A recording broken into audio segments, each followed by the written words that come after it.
জুলাই বিপ্লবের পরে আমি যদি বলি আমার সবচেয়ে খুশি সংবাদ কি জানেন? আমার সবচেয়ে খুশি সংবাদ হচ্ছে আমরা আমাদের শহীদ মীর কাসেম আলী ভাইয়ের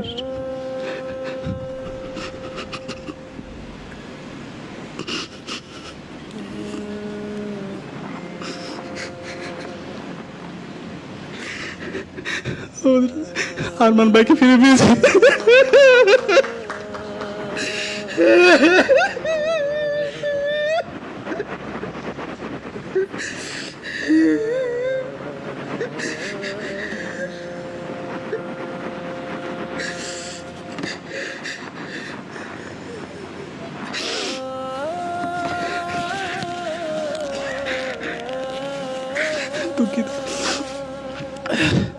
আমরা আমাদের আজমি ভাইকে ফিরে পেয়েছি এবং আয়নাগরে যারা বন্দী ছিল অসংখ্য মজলুম ভাই বোনদেরকে আমরা ফিরে পেয়েছি।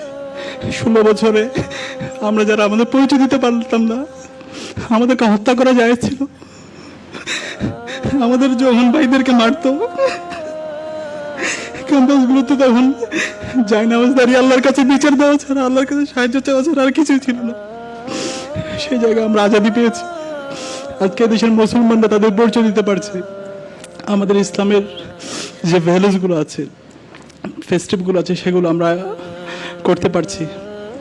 দেশের মানুষ মত প্রকাশের স্বাধীনতা পেয়েছে, স্বাধীনভাবে কথা বলতে পারছে। এটা হচ্ছে আমাদের সবচেয়ে বড় আজাদি, সবচেয়ে বড় মুক্তি।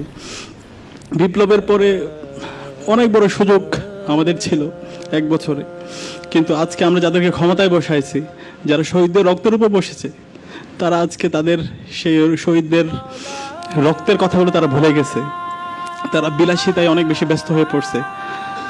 তো আমরা অনেক বেশি হতাশ হয়েছি। কিন্তু আমরা বলতে চাই, আমাদের জুলাই বিপ্লবে এবং বিগত 16 বছরে যারা রক্ত দিয়েছে, জীবন দিয়েছে, আমাদের এই শহীদদের যে আকাঙ্ক্ষা, যে ইনসাফ ভিত্তিক বাংলাদেশ বিনির্মাণ, সেই বিনির্মাণ বাস্তবায়ন না হওয়ার আগ পর্যন্ত আমরা আমাদের লড়াই চালিয়ে যাবো ইনশাআল্লাহ।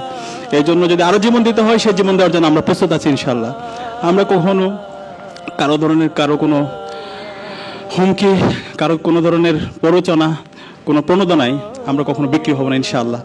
দেশের স্বাধীনতা, সার্বভৌমত্ব, অখণ্ডতার জন্য, ইনসাফ কায়েমের জন্য এবং একটি সুখী সমৃদ্ধ বাংলাদেশ বিনির্মাণ করার জন্য যে যে কাজ করা দরকার, সেই কাজগুলো আমরা করবো ইনশাআল্লাহ।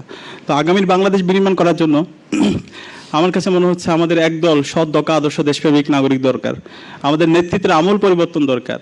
সেই নেতৃত্বের আমূল পরিবর্তন করার জন্য আমরা যারা আছি, আমাদেরকে নেতৃত্ব দিতে হবে। আজকে আমরা এখানে মেডিকেলের শিক্ষার্থী ভাই বোনরা আছি, আমাদেরকে শপথ নিতে হবে এবং সারা দেশের আপামর ছাত্র জনতা আমাদেরকে শপথ নিতে হবে। আমরা